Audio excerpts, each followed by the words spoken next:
Uh, Everybody, welcome back to another session of Mondays with Strahd with our heroes Nyla, Yager, Hildegard, Chance, and Zana.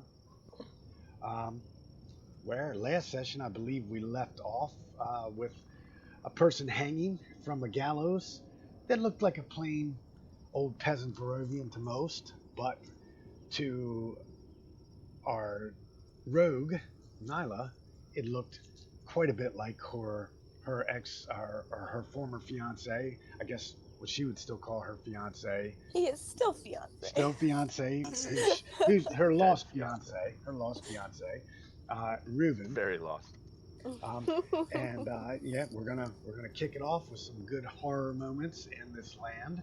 And speaking of horror, I would like to take a moment and dedicate this episode to horror legend Sid Haig, who passed away over the weekend. You guys might know him from movies like Devil's Yeah. Rejects, as Captain Spaulding, Three from Hell, tons of other movies. So yeah, uh, rest in peace, Sid.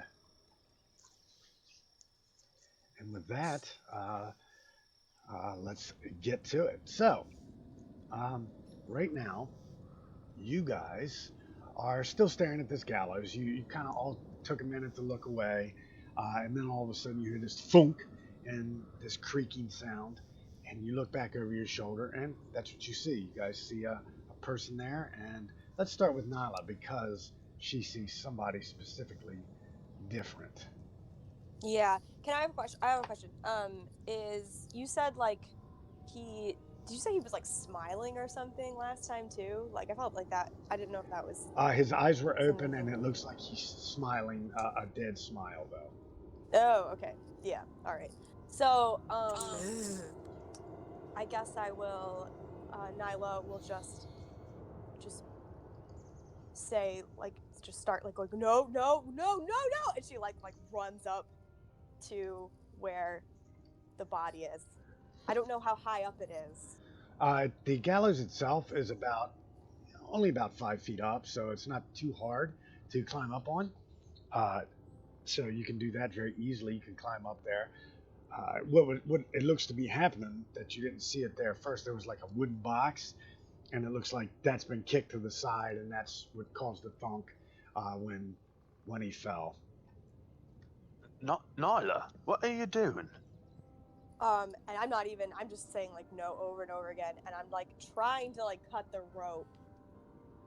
The rope is going to be a bit too high. You'd have to actually kind of pull on him and climb up to cut the rope. Considering Okay. I believe Nyla is 5'3".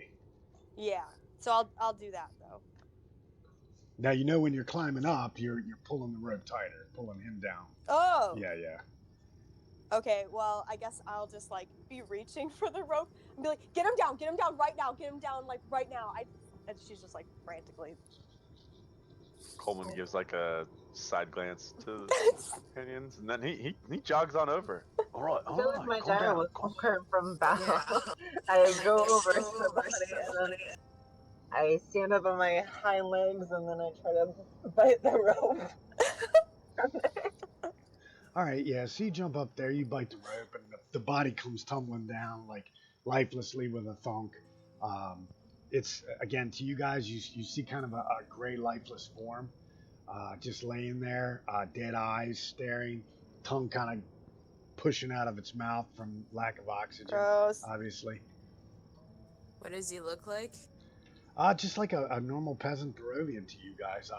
Very plain looking, very plain clothes, bare feet, and but otherwise canvas breeches, canvas tunic.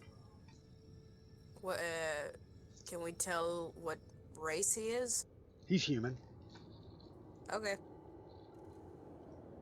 You don't suppose that's him, eh? Like, Can I do a medicine check on him? Yeah, I'm like I also would like to, even though I'm not good at it. But I'm like just I don't know, trying to wake him up or something. I don't know. She's a little pretty frantic. And So one of you can do a medicine check, and the other one can assist. Who would like to do that? I Which can one? do medicine. yeah, I don't think that she would be great at it anyway. So I'm Okay, sort sure, of go ahead. assisting. You definitely know that the body that is laying there at your feet is 100% truly dead.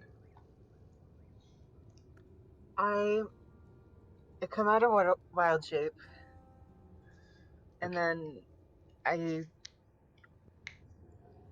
look kind of solemnly to Nyla, and then I say, "I'm sorry. He's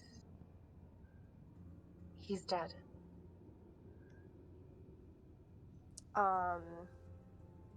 For my role, do I know how long he's been dead?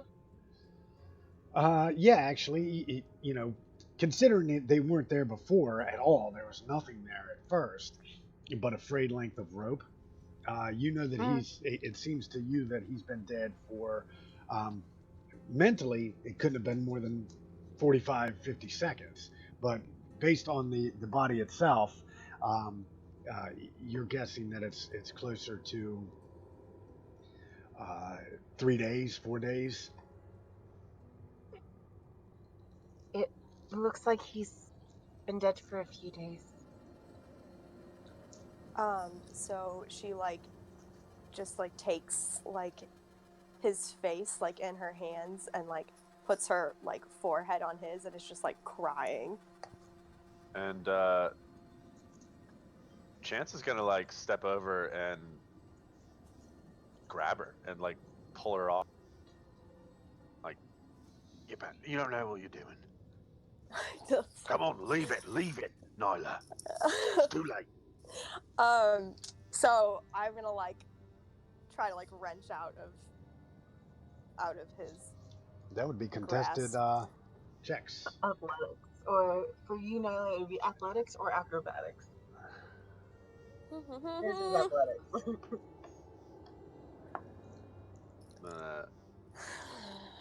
19. Oh. You're probably gonna beat him. All right. All right. So, Go ahead. so as soon as Nyla pushes out and goes to go back to the body, like she takes one glance, kind of. I'm assuming she'd probably look back either angrily or maybe she's just in too much of shock or grief to even feel that. She runs. You're running towards the corpse, and this is something all of you see. It just you hear this kind of burbling, and it looks like it the corpse, which was already to you guys, everybody but Nyla, kind of, moderately thick, a little bit overweight, kind of looks like it expands a little, like bubbles out, and then you hear this sickening pop sound. And Nyla, you hear that as well and see that as well, but just on Reuben. And all the flesh and bones and everything just dissolves, and just this massive swarm of black flies just swirl around all of you for just a moment before it kind of starts to disperse. Maybe even getting in some of your mouths or hair, ears, things like I that. use like produce flame to try to like protect my mouth to like kind of like burn the flies away closest to me. Okay, yeah, easy enough. They just kind of start burning up, and you're able to. But again, it's only a split second. It just kind of fuzzes up all of these flies, um, whirl around you guys, and then buzz off. And then, is there anything left of the body? No, in fact, you can't even see the rope where you had cut it. You look back up and you see the same frayed length of rope, almost like that's where Zana had bit it before that you saw there before.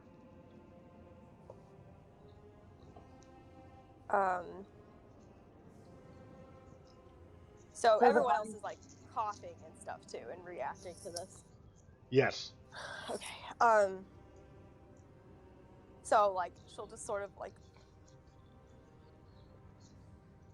I don't know. I guess she'll like kind of be like looking around, being like, "Where did he go? I want to at least bury him." Irina walks up solemnly. She's been a little bit quieter since you guys' encounter. She walks up solemnly and she's looking around and she says, "The gravestones in this place. This is a place that was once used to hang escaped criminals, murderers, thieves, rapists, and all manner of wrongdoers. It has not seen use for many years, until this day it seems.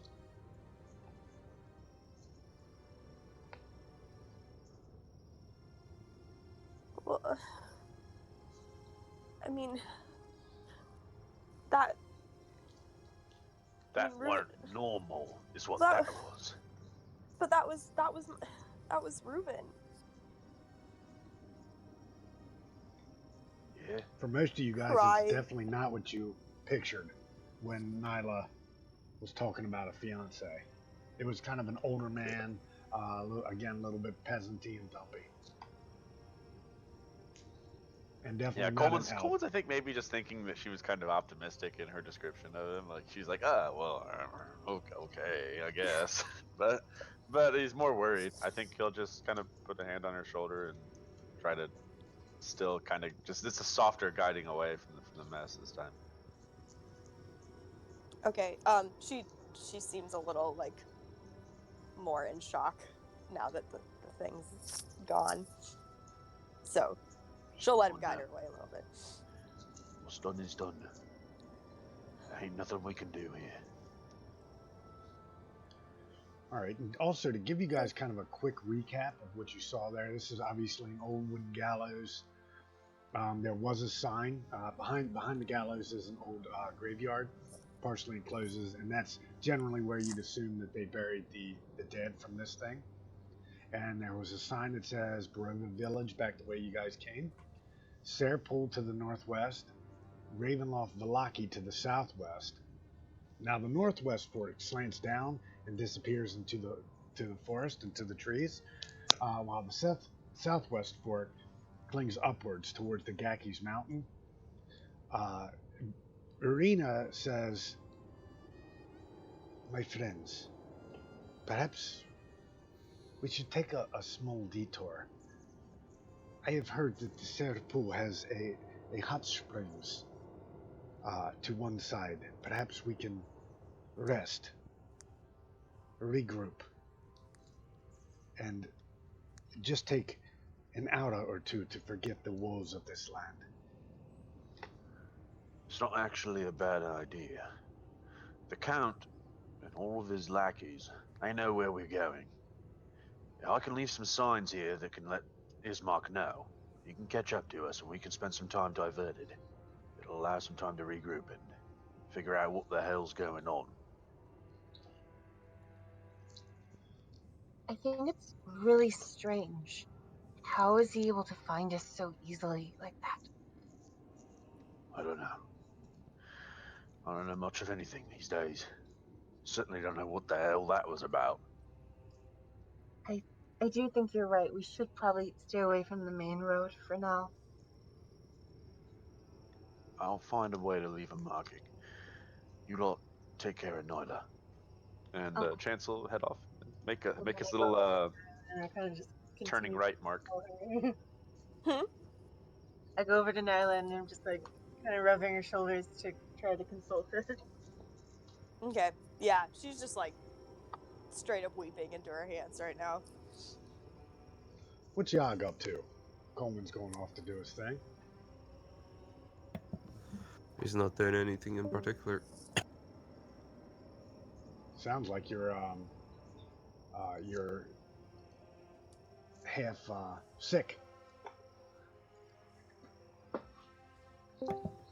Yeah, nursing a bit of a cold, but I'm fine. Gotcha. I might be a bit quiet, but I'll be here. All right, sounds good. All right, Hildegard, what are you up to? Okay, Hildegard's gonna walk up to Nyla and kind of she's gonna say, I didn't have a good look at the body. What did you say your fiance looked like?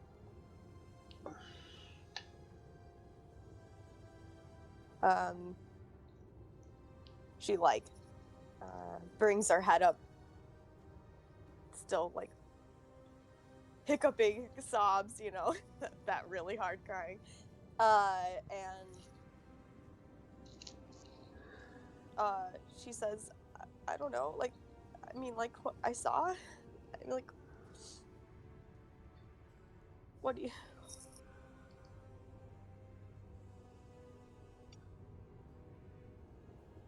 I don't know, with the mention of criminals being dealt with at that place, it just doesn't fit with the way you described your fiance. And if there's one thing I learned from this place, is that nothing is what they seem. Nothing at all. And don't you think it's a little weird that all of a sudden we just find him like that, hanging? So just... what did you see? I mean, it was him, and, I mean, you saw he was smiling. Weirdly. He looked the same as I remembered him.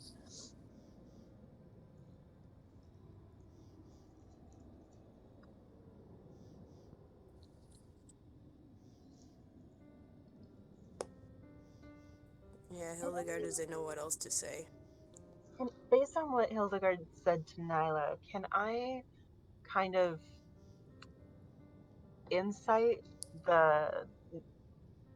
maybe like the intention of his body being there, if I could, from like that whole experience, to see if it's like deliberately placed? Oh yeah. Tell you what. Give me an insight roll. I think that would probably be the best one there.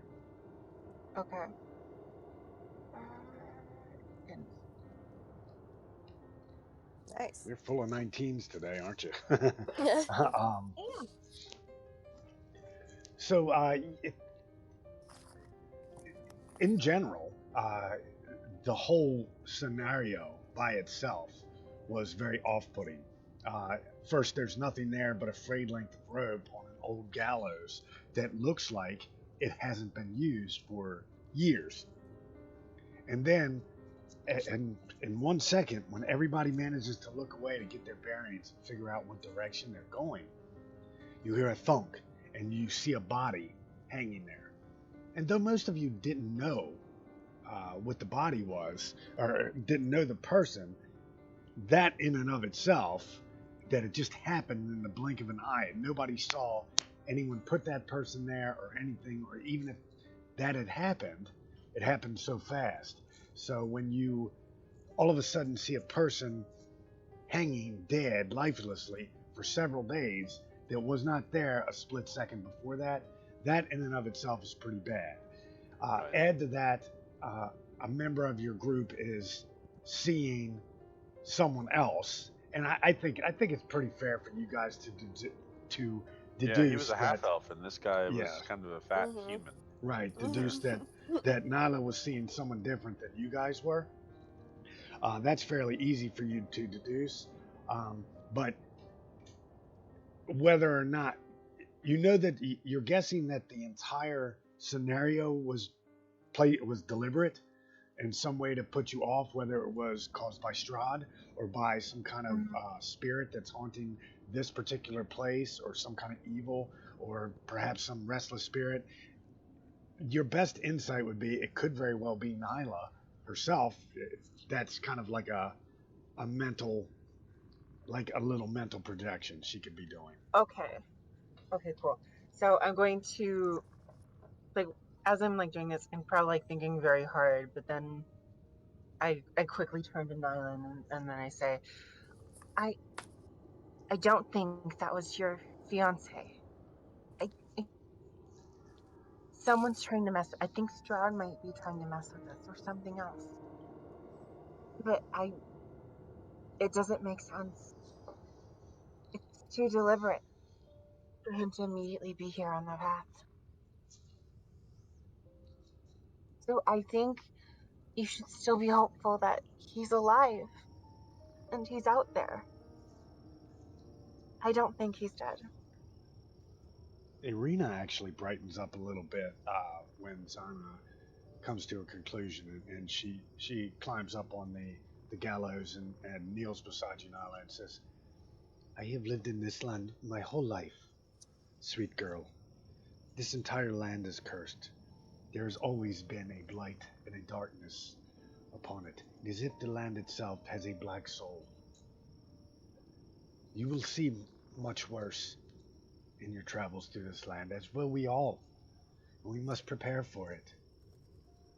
Again, a rest will do us all very good. So she like takes like a really shaky breath, and she's like, "You." So like what? This was like some sort of weird like vision or something that we all saw. Yes, Perhaps. I think something's trying to mess with us. At least on a more deeper level.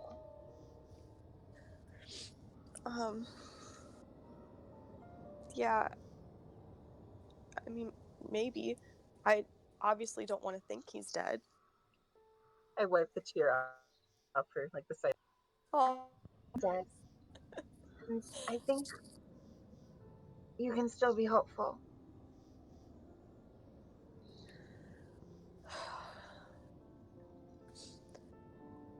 Yes, your friend is right. Please, please listen to us. Let's get down off of this awful thing and move. About this time, Chance is coming back, making his mark. There's nothing out of the ordinary that goes on as you're kind of giving your little symbol for its mark.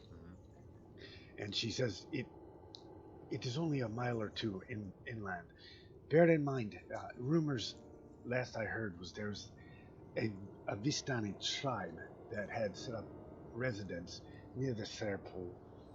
But should we encounter them, just do not be hostile, and they will not be hostile to us. Okay. And then she looks she looks sidelong at Chance and says, "And guard your wallet, Vel. Guard your purse, Vel." I'll see what I can do. So Nyla will finally get up, and she's like, I help her up. "Okay, oh, thank you." She like kind of like she'll hug you a little bit and be like, "Okay, Sure, I'll thanks. be back. I'm okay. Okay. Sorry, that was really embarrassing. I just thought he was really dead." It's okay. There's nothing to be embarrassed about. That was a pretty awful sight, to be honest.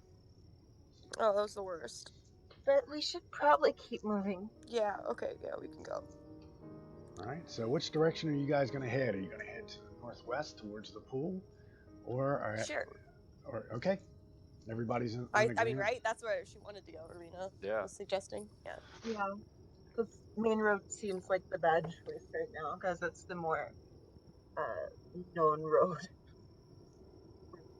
Okay, so you guys get moving along, and it's getting up on early evening now. Now you guys had planned on kind of going through the night and then resting when you reached a certain point, and that way while you were resting, Ismark, the assault on the house should have ended, and he should have been making his way while you guys were resting.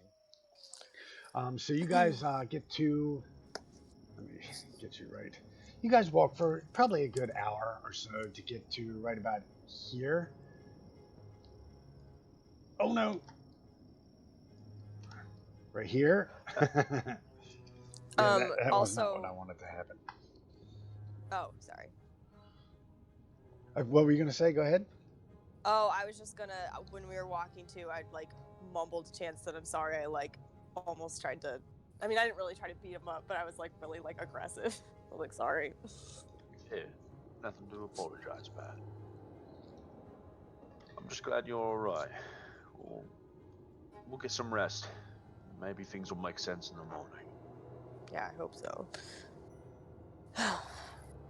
So as you guys are moving through the forest, it starts kind of dim at first. One or two of you maybe think that you hear some music, kind of upbeat, dance type music that you can dance to, or maybe even do a more fast-paced couples dance to, things like that. Coming through the woods, and then it starts to become more distinct, and everybody starts hearing it. Clearly, there's some kind of merrymaking going on in the distance. And then through some of the trees, you start to make out campfires, and occasionally blotted out by the shapes of humanoids moving around past it. You hear the occasional cheer, several voices laughing and raised and merrymaking, and then the road gradually disappears and is replaced by a twisted, muddy path through these trees. Now there are deep ruts in the earth that are evidence of the comings and goings of wagons. The canopy of mist and branches suddenly gives way to black clouds boiling far above, almost like the sign of a storm, but you don't see any thunder. There's a clearing here, next to a river that widens to form a small lake several hundred feet across. 5 colorful round tents, each about 10 feet in diameter, are pitched outside a ring of 4 barrel-topped wagons. A much larger tent stands near the shore of the lake, its sagging form lit from within. Near this tent, 8 unbridled horses drink from the river. The mournful strains of an accordion clash with the singing of several brightly clad figures around a bonfire. A footpath continues beyond the encampment, meandering north between the river and the forest's edge. As you approach, a man dressed in brightly colored clothes beams at you, smiling from ear to ear, and calls out, "Friends! Friends! Please, come join us. It is not very often we get outsiders passing through this area. Come join. Wine. We have music. And our Lord Charles is about to tell one of his most embellished, or perhaps not, stories." Lucas. Oh, yeah. That'd be great. Wouldn't it, mates? Yes.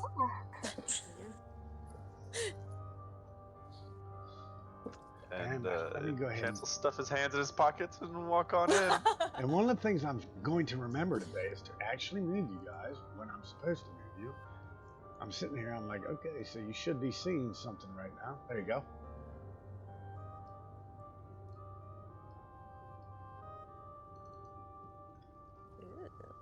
So it's a mix of men and women, and they're dancing around. They're all glancing at you.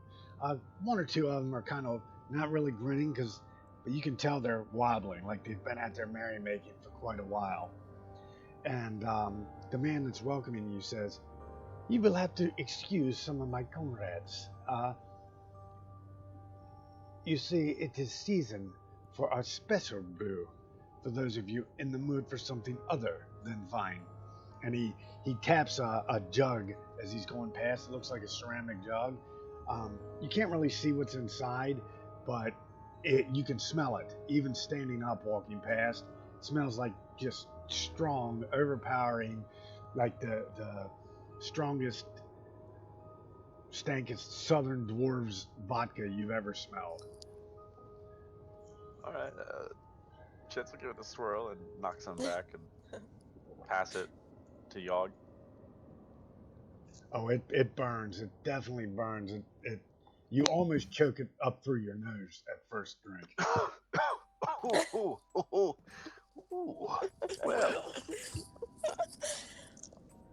Yeah, Yog is gonna take a bit of a sniff before actually trying it, just to see if it's poisoned or not. It doesn't. It smells very much like poison, but it also smells like a very strong. Well, the wrong alcohol. kind of poison then. Right. Oh, come on, lad. Don't be rude. He's offered the special brew. I want the Right. special brew. Right, then Yog's gonna try some, assuming it doesn't smell like he's gonna die. Just get fucking wasted. All right. Yog takes a big old swig. You manage to get down like what would be maybe the equivalent of 2 full shots, and now your throat's burning. Imagine if you were drinking. You know how Coca-Cola burns your throat if you drink it too fast? Imagine that you were drinking a pure alcohol version of Coca-Cola. So yeah, you kind of start choking after a minute, but you definitely get a good hefty pull. And they're just looking and yes, everyone take a drink and then come sit by the fire so old Charles here can tell his tale. Nyla reaches out to Yog, like, drink, Yeah, Yog will please. pass it on. Thank you. And she just, like, tips one back really fast. All right, so same thing as with Chance. You kind of, Yep. you almost rinse your nose, but you don't. You manage to choke it back. You can't tell if you got a full shot or a half a shot, but yeah, particularly the two elves, you can instantly, it's going straight to your head. You're already, you can tell it's gonna, if you drink too much of that, you're gonna have a bad morning. Mm-hmm. So I'll offer it to the other three that haven't taken it yet. Be like, I don't know if you guys want it. Irina, she says, well, the gypsies are famed for their special brew, but it is very hard to get in the village. She's looking at it, but she's looking at the gypsies kind of suspiciously, but eventually she takes it and takes a quick pull from it. And oh my, that has such a bite. She offers it to Zana. Zana grabs it and then takes the smallest of drinks. Oh yeah, And very, offers very. it to Hildy. Yeah, Hildy's gonna take a fair swig. All right, yeah, it's you manage to get down maybe not quite as much as Yog, maybe just about a shot and a quarter, and you're starting to get that burn, and you kind of choke it out a little bit, but and with that, the guy gestures you towards the fire. Come, sit, and you see an older kind of hunched Vistana around the fire, and he throws some powder into the fire, and a big poof happens, and the flames start to glow blue, and almost kind of highlighting his face more than anybody else's. And he begins to talk. He goes, "Come sit, my friends. I will tell you a tale, a tale of war, a tale of a mighty wizard who came to this land over a year ago. I remember him like it was yesterday. He stood exactly where you stand now," and he points over at Hildy. "A very charismatic man. He thought he could rally the people of Barovia village against the devil Strahd. This man, he stirred them with thoughts of revolt and bore them to the castle en masse. When the vampire appeared, the wizard's peasant army was put down. A few stood their ground and were set loose, perhaps to spread tale of Strahd's mercy, perhaps for some other dark purpose. Nonetheless, it was down to the wizard and the vampire himself. The wizard and Strahd cast spells at each other. Their battle flew from the courtyards of Ravenloft to a precipice overlooking the falls. I saw the battle with mine own eyes. Thunder shook the mountainside, and great rocks tumbled down upon the wizard. Yet by his magic he survived. Lightning from the heavens struck the wizard, and again he stood his ground. But then the devil Strahd drew his sword and fell upon him. Against this, the wizard's magic could not save him. I saw him impaled and thrown 1,000 feet to his death. I climbed down the river to search for the wizard's body, to see if, he had anything of value. But the river Evelys had already spirited him away. He adds with kind of a bit of a lighthearted charm at the end of the story, as if, hey, I'm going to rob the body because that's what I'm supposed to do. But then his story finishes, and as it finishes, the flames kind of sputter back to their normal orange hue. And then he looks over at each of you in turn, and the Vistana are all very quiet. He goes, "Then again, I could have just made all of that up off of the top of my head." And then all the Vistana burst into laughter and cheer, and the accordion starts up again. A couple of them start swaying off, and a Vistana woman who had taken up a swig from the jug goes and tries to slam it into Chance's stomach again. Yeah, he'll take it, and as he's kind of sitting there, he's kind of sitting in like a lazy style. Like he's kind of like leaning really far back, just kind of propping himself up on his elbows, kind of splayed out on the grass. He'll take it, and he looks over to the to old Charles. And what about this wizard's name? Did he have one? Surely the people knew him. I'm sorry, what was that question again? What was the wizard's name? Oh, believe me, I did not stop to ask. Would there be people alive who knew it? Like the villagers who helped? Perhaps, but as I say, it is but one of my stories. Now, the one thing that kind of strikes all of you guys as odd is this sounds very similar to what some of the folks in Barovia said happened. Like someone came through, one of the Outlanders like yourselves had come through Oh, right. and rallied the people, and they left. And only a very few returned. Doru was rumored to have been one of those people. Oh yeah, okay. Yeah, Chancellor, as he's kind of sitting there, he's gonna take like a long drink. He's like, I suppose it would have been nice to get to the bottom of that. And he's gonna just spare a long look, like deliberate look over at Yog.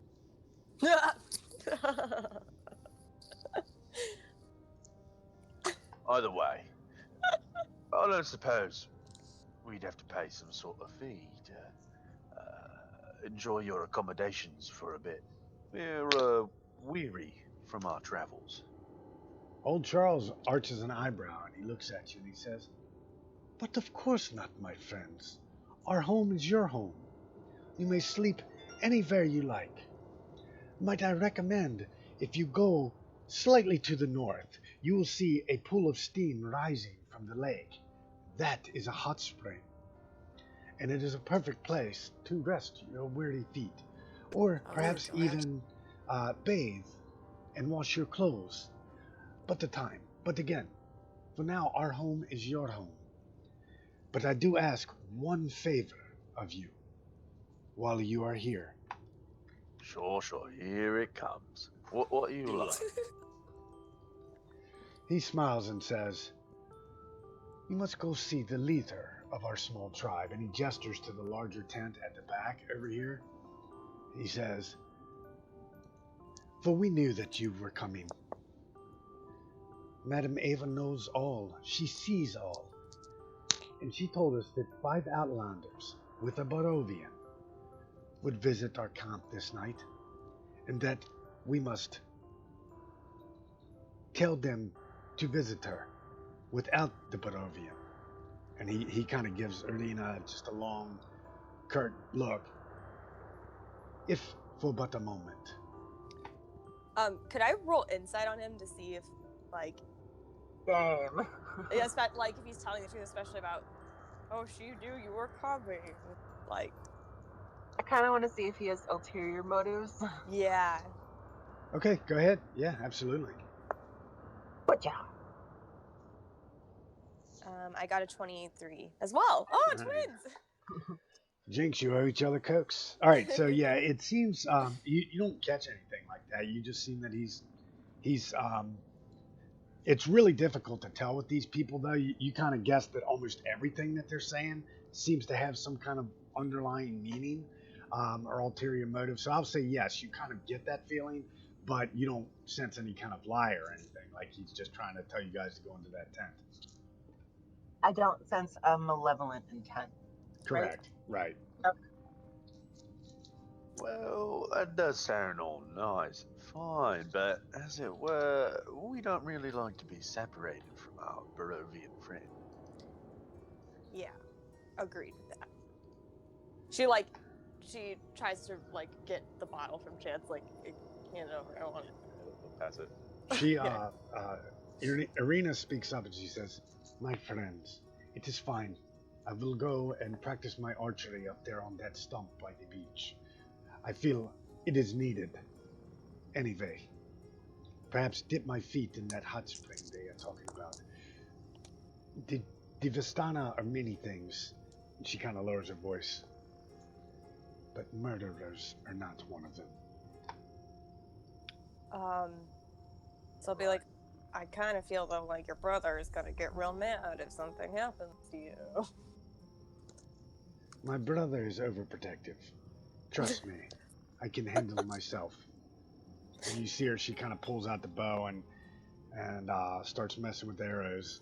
And she says, but if you insist, I will go in with you. And then the guy looks at her and says, if it is a necessity, she may go in. I think it's kind of a necessity. Well, personally. If she says she's fine, she's fine. If you need I'm us, not here babysitting. if you need us, be sure, please make sure to call out to us so we can help you. Yes, of course, my friends. She goes off. She almost kind of looks red-cheeked as she's, she's had a couple of shots at this point, and she's going over, and you see her. She takes a couple of pulls with her bow before you guys, as you guys are making your way over to the tent.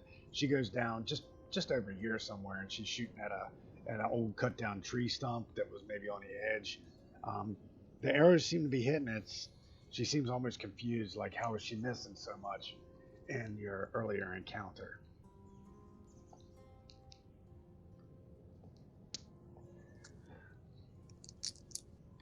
All right. So are we going over the tent now? Yeah, he's gesturing. He's like, "Please follow me, my friends," and he walks over there. All right. Yeah, I follow. Cancel like lazy stretch like a cat. Ugh. Stand up. Walk on it. All right. So you guys, give me 1 sec here. Before going in the tent, Zana takes like a deep breath in and then kind of like exhales to like center her being about meeting a tribe leader.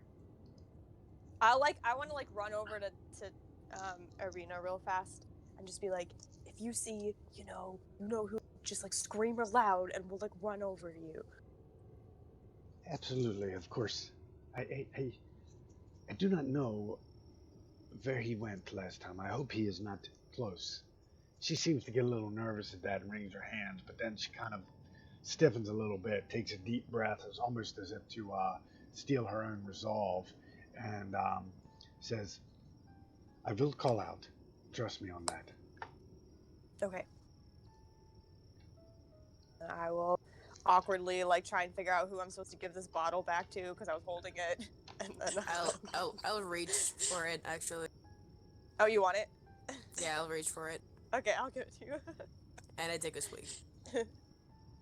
And I'll go to it. All right, and then any Vistana will take it from you, man or woman, it doesn't matter.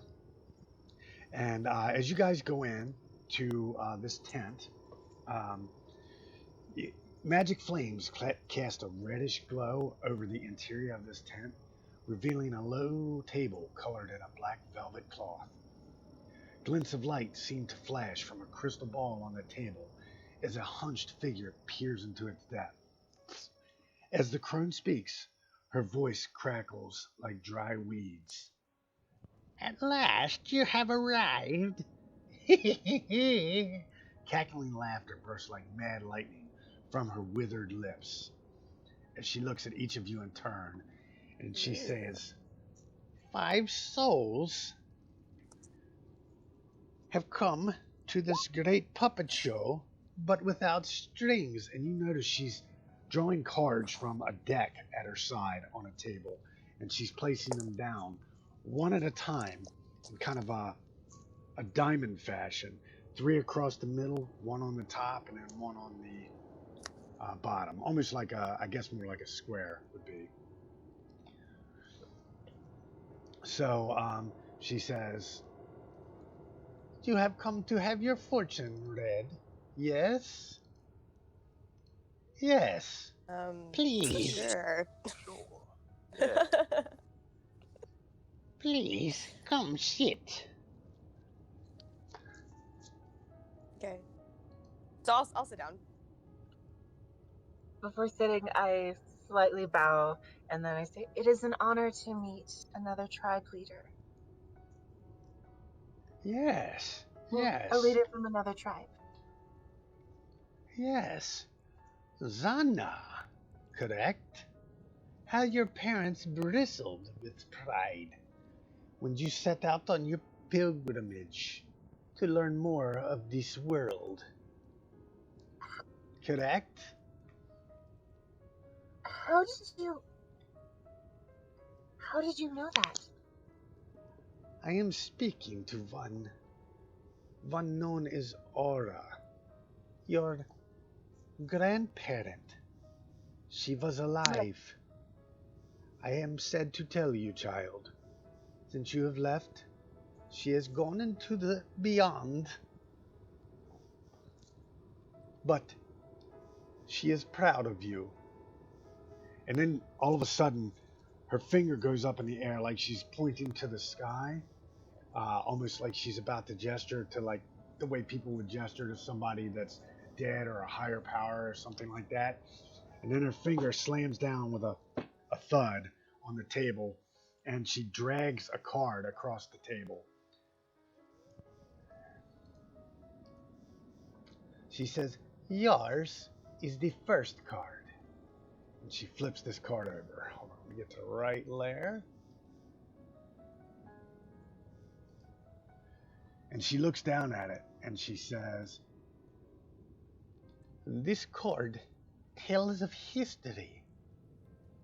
Knowledge of the ancient evil will help you better understand your enemy. Your card is the one of swords, the Avenger. This treasure lies in a dragon's house, and hands once clean and now corrupted." And then she looks at you, and her eyes are kind of glazed, almost like she's looking through you for a moment. And then she takes her finger off of the card and takes a deep breath.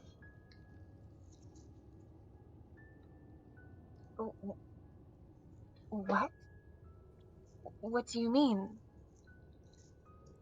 Yeah, that's what is any what? She says, "I cannot tell you anymore. You are facing a great evil in this land, and the only way you will survive is if you let the cards help you. And that is all that it tells me." So then she kind of looks around the room, and her kind of clawed fingers, gnarled fingers pointing, bent, and her knuckles thick with arthritis. And she points, and her finger stops on Hildegard. It says, "Ah, one born with a higher purpose, and that purpose forgotten, or perhaps betrayed. No one No. can know." Hildegard frowns at her, like a deep frown. "I sense the weeping of one important who was lost to you. Your name is Hildegard. Yes?" That is my name. She says, "This card," and she points, she's a little calmer than she was with Zana, and she's tapping at the card on the top of the deck. She says, "This card tells of a powerful force for good and protection, a holy symbol of great hope. You will need it in your battle against evil, should any of you wish to survive and perhaps get home." And then she flips the card over. She says, "I see the monk, the one of glyphs. The treasure you seek is hidden behind the sun in the house of a saint."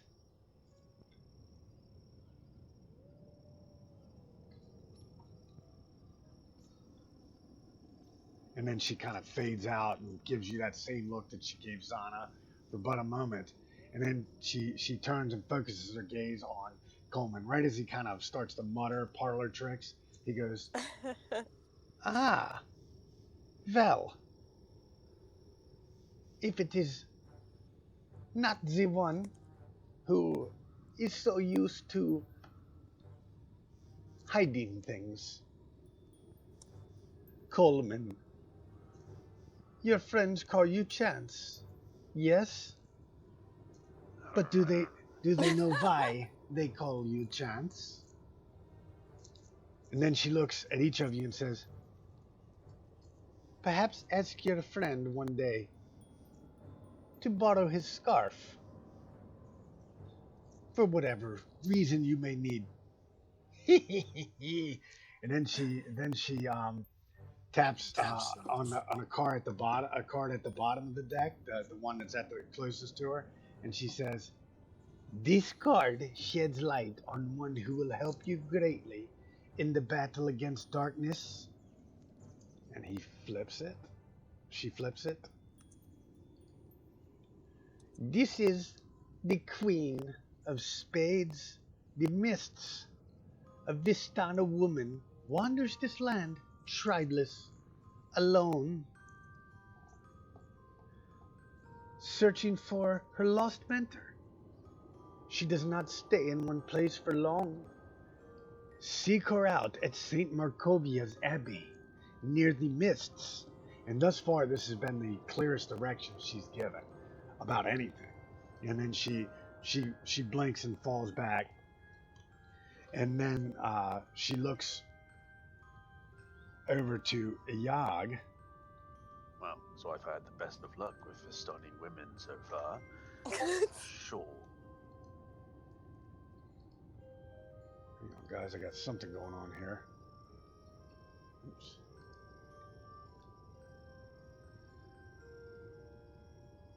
All right, so he looks over at Yog and says, and she taps the card on the edge. She says, "This is a card of power and strength. It tells of a great weapon, a weapon of sunlight." And then she flips the card. But she puts her hand over it and she says, "Before I continue, you should tell your friends why such a strong warrior is but a cook in a tribe. Perhaps it is because your temper often gets the best of you, Yog." Nyla kind of like when she says that.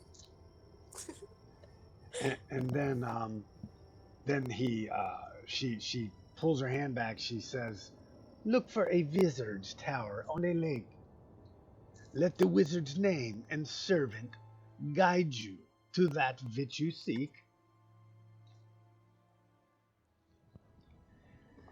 And then lastly, she moves and she points at Nyla. Her gaze settles on you and she goes, "Ah, lost one. Do your companions know about the voices in your head? Or the sights that you see that do not belong to you?" And she flips over the card. She says, "Your enemy is a creature of darkness whose powers are beyond mortality, and this card will lead you to him." She flips the card over and looks at it. "I see a place, a secret place, a vault of temptation hidden behind a woman of great beauty. The evil waits atop his tower of treasure. This is where your final battle will take place. Though I cannot see if it is only you, not you and only your companions, or just a final battle. Who will survive?" And then she kind of She stops talking. She taps her fingers, her nails on the table for a moment, and then she kind of nods off in the way sometimes you see very elderly people just kind of Mm. nod off in mid conversation, and she kind of just nods off like she's sleeping. Okay, so I'll kind of stand up and like sort of like poke her and be like, hold on. If you're so awesome, I need to know about my fiance right now, please. Like, She wakes up and looks and says, "Your fiance? He is not the handsome one back there?" And she points right at Yog. Yog. She's like, no. Do your cards tell you stuff like that?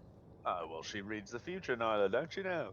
I mean, well, just I gotta cover all my bases. So, She looks, she says, she looks at the cards and says, she stares at them and she says, "Oh, come closer, child." so I do. Lean closer over this card. Closer, closer. Oh no. I'm very wary, but I do it because I'm desperate. And she points at the card directly in the center, your card. Yeah, And she yeah. taps on it. She says, Mhm. she leans back some and she says, "Look at it very closely." And then she moves her finger from it. Okay. So I'm looking at it. And then just out of nowhere, you guys look and she kind of looks at each of you guys with a grin while Nyla's staring at the card. And she just slaps Nyla right on the back of the neck, like just like a little quick whack. And she starts So laughing. "Child, the cards tell me what they want to tell me. And what I told you is all that they told me." fine. She's like blushing and she like walks like she like gets back in her seat.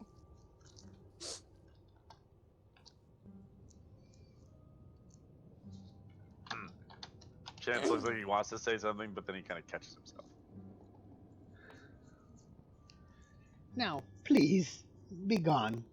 Let an old woman rest. It feels like an eternity. I have been waiting for you all to come." Before she even stopped talking, Hildegard's out. I have just one question.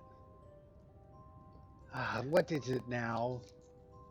You keep saying that we've got some sort of enemy here. Who is it? Why? Why, it is the devil Strahd, of course.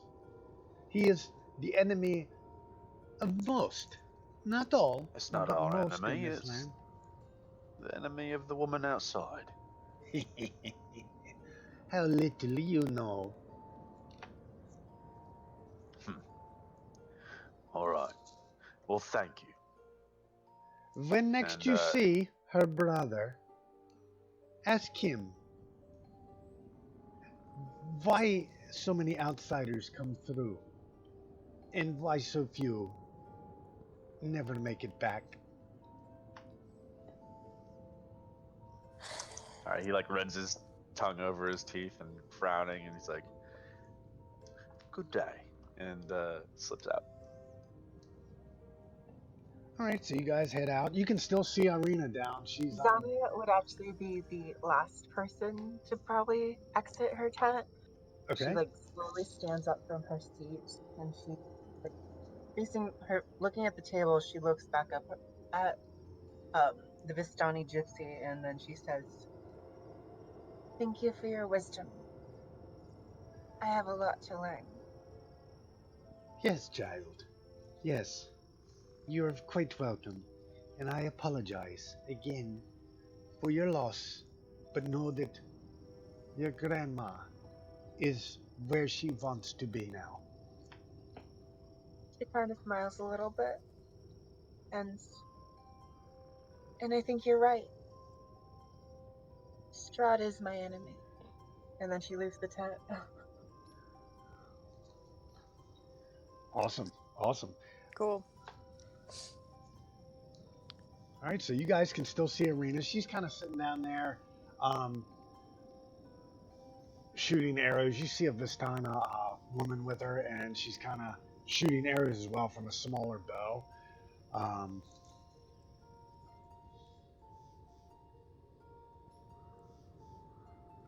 hang on one sec.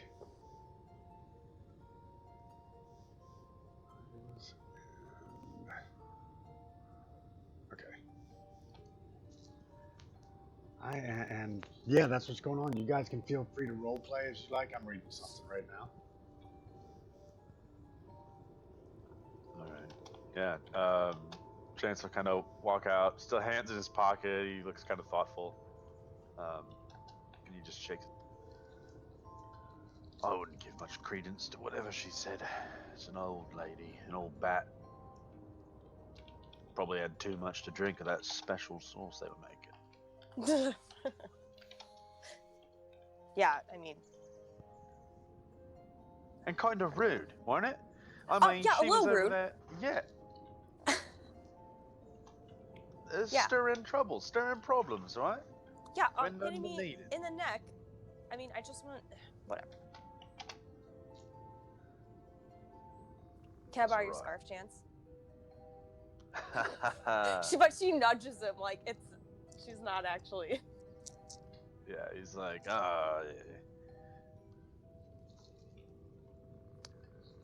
But like the stuff she said, was that true for any of you guys? I think when Zana left the tent, she would have walked closer to the river, away from the main party. So she's probably by herself. By the river. Oh, shit, you remember? That old bat said that someone of her family or kin or something passed away. Yeah, her grandma, I think. Yeah. Hildy's wasn't that great either. What, and mine was about a bloody scarf, and Yog about his temper tantrums. It's not like it's a rock, it's a science, you know. Yeah, that one was pretty obvious. But maybe, I don't know, do we give her space, or do we say something? Well, It probably shouldn't be me, as I don't really believe what had happened, but it seems like she does. yeah. Well, I can go. I don't mind. But, I don't know. Hildy and Zana seem like they're... So which one do you want to take? I'll take one, you take the other. I'll take Hildy. Okay, I'll take Zana. Break. Yeah. All right, so you guys are going to talk to the others. Yeah, because they're all kind of sad. So I guess I'll go up to Zana. She looks at you. She probably has she's probably sitting by the river, having her feet in like the water as it runs by, and she's kind of just there, like manipulating the water with her shape water spell. Oh. And then she looks to you. Hey, I can leave if you want me to, but I just want to check if you're okay, because I mean, I don't know if what she said was true, but I believe it to be true what she said. After all, she did know my grandmother's name by name. And my name. and your name. There's no way she could have like found that out any other way. I don't think so. At least not my grandma. Why not? Because where I come from, it's far more isolated from the world. Everything's so different here. Yeah. So you were looking for her? No, I left on a pilgrimage as part of my druidic training. So I could learn and be stronger, so I can do what my tribe has always done throughout the centuries. Which is? We protect the world. We guard the high forest in the Faerun region. Oh. Protect the animals. And we protect people who try to find things that they're not supposed to. Things that are dangerous. Oh. I'll That be sounds fine important. though. Yes, death is hard, but Grandma Aura was always kind. She was sweet. I was never really worried about her. Did you? Oh, go ahead. It's just a little hard to hear that from another person. Being that wise, hear that from. But I'll manage to at Did you, least make you stronger. so you left, and then your grandma was behind. Is that what happened? That's what she said, wasn't it? Well, yeah. Well, I didn't. So I thought at first that you were looking for her, but you weren't. It was like you left on your pilgrimage, No. and your Yes, grandma I was left on behind. my pilgrimage. My family still resides in the high forest. Yeah. Okay. Oh, that's really sad. Well, like, if you need, to cry or anything. Oh, she has Like been I'm. crying from what you Oh, the can. whole time. Oh, okay. Yeah, it's like really soft tears that are probably running on her face. Okay. She like puts an arm around her. She's like, well, like I was hysterical back there, and you were really nice. Anytime to, lose it, I can be here. I really appreciate it, Nyla. But I know it's part of the natural order of the world, so it's can't say it's unexpected. Yeah. All right. Well, it was cool at least that she said she was proud of you. It was Me true. too. Yeah. That made me happy. Yeah. And this is going to bring us to Coleman and Hildegard's scene. Yeah. Chance will just kind of walk up to her side, hands kind of stuffed in his pocket, and he'll just look out in the same direction.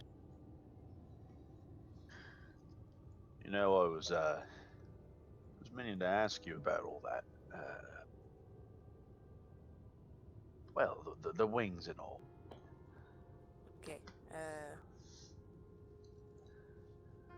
The wings just go with being an Asmar, Chance. So what exactly is an Azuma? I'm not exactly sure. They're human with celestial blood. Celestial, so some sort of angel then. She said you had a higher purpose. If you buy into all that, of course. I believe in fate. And I don't like people fishing for information when I don't get any in return. All right. Much different Look, conversation than the prior. I was just curious, but I don't really believe in fate. I believe a man has the ability to choose his own destiny. It's his choices. He gets up, he puts himself together, he lives his day. But it's his choice. It's his doing. So that's why I don't ascribe to some, I don't know, godly powers telling me that I'm gonna fail or I'm gonna be what I'm gonna be. I live, I die, I survive, I thrive. I do it on my own merits. Nothing more, nothing less.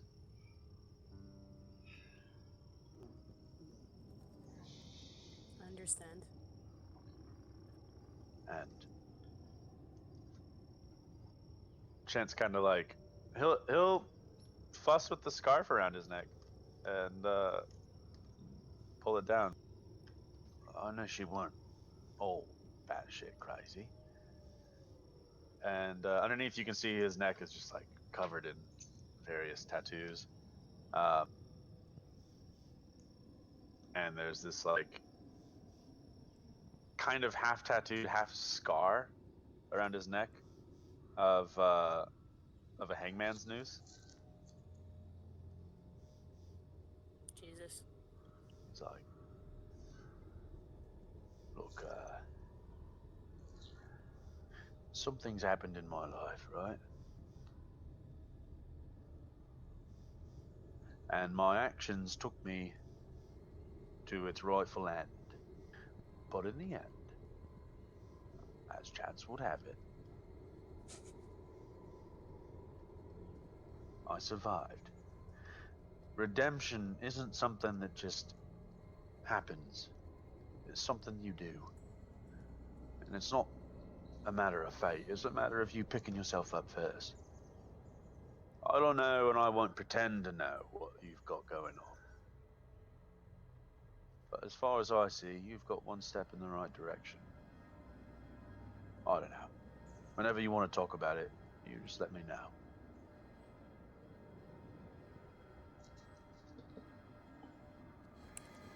She stares down at the scar, then looks back up at you. Like she just stares at you in the eyes.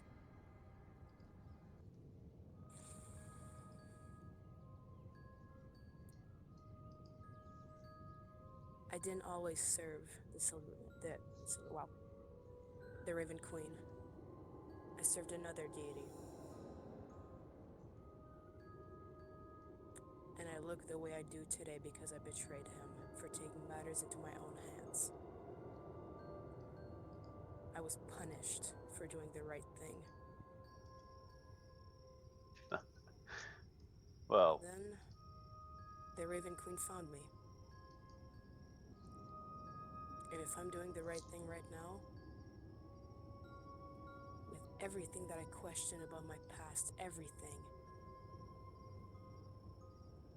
that's just weighting down on my chest.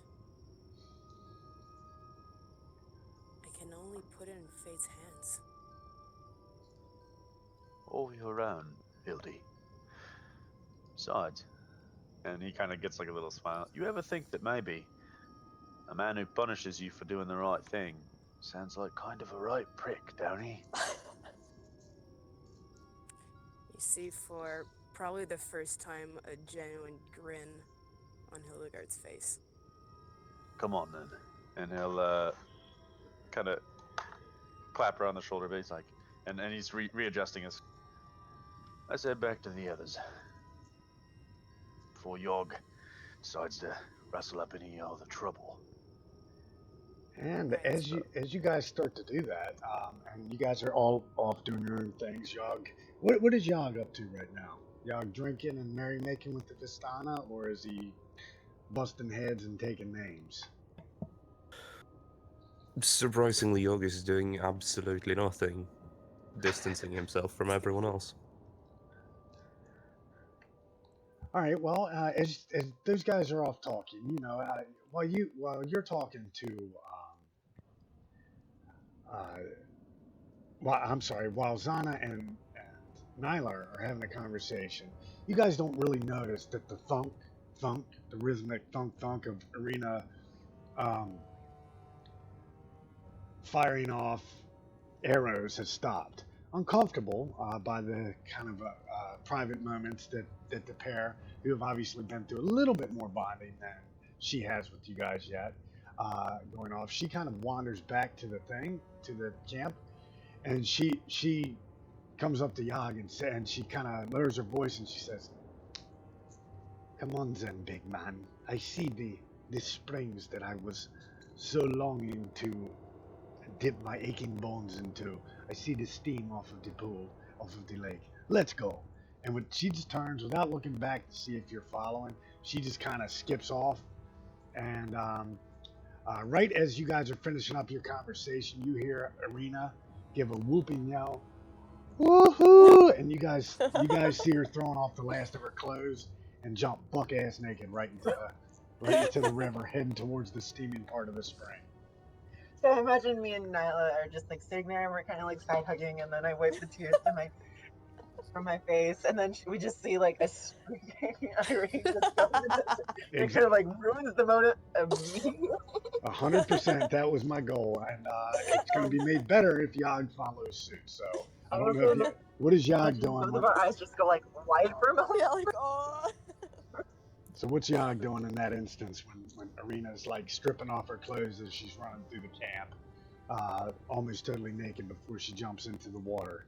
What's Yog doing? Following behind, telling her to F Yeah, off? might as well. All right, so as if to make matters even worse, by Arena streaking past, you see the orc in all his 6'5" glory running buck ass naked past. I'm imagining, and I'm kind of picturing him still keeping his chef's hat on until the very Yes. last minute, and then diving in, doing his giant cannonball into the pool. And I have a of question. course, yeah, go ahead. Do me and Nyla get soaked? Well, yeah, he's a little bit further down, but I won't say soaked, but you guys definitely get splashed by him diving in the water. And Chance and Hildegard, you're a bit further downriver, but it's not real hard when you hear Arena kind of whoop out. Now, it is kind of middle of the night now, and you guys are kind of coming here to do a brief rest and relax a little bit, have some positive moments, and move on. So it's up to you guys what you want to do at this point, whether you want to move on or whether you're going to stay here for the night. But what I am going to say right now is this is going to bring us to our first break for the day. Right on. And for you guys at home, sorry, we're going to keep on playing in about 10 minutes. But for you guys watching, you're going to have to wait a whole week to see what happens after the streaking half-orc and streaking Irina dive naked into the Sarah pool. That's the real cliffhanger. 100%.